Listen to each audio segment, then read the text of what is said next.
CM సొంత జిల్లాలో కాంగ్రెస్ పార్టీపై తిరగబడ్డ ప్రజలు.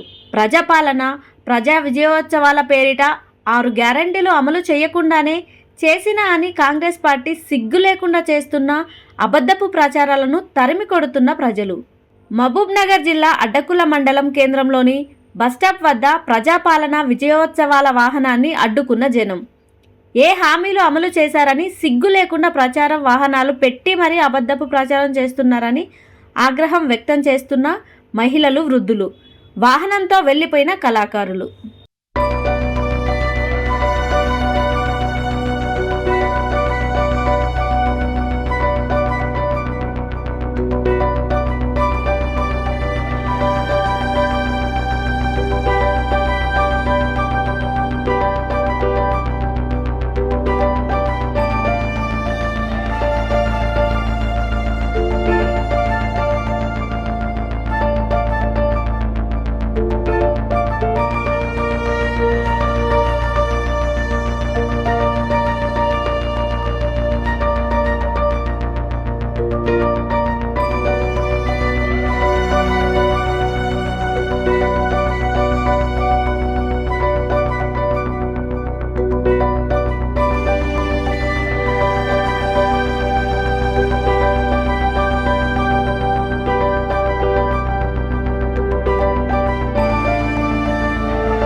స్వాతి, లైక్ చేయండి, షేర్ చేయండి, కమెంట్ చేయండి అండ్ సబ్స్క్రైబ్ చేయండి GR TV. Hi, this is Monica. Please like, share and subscribe GR TV.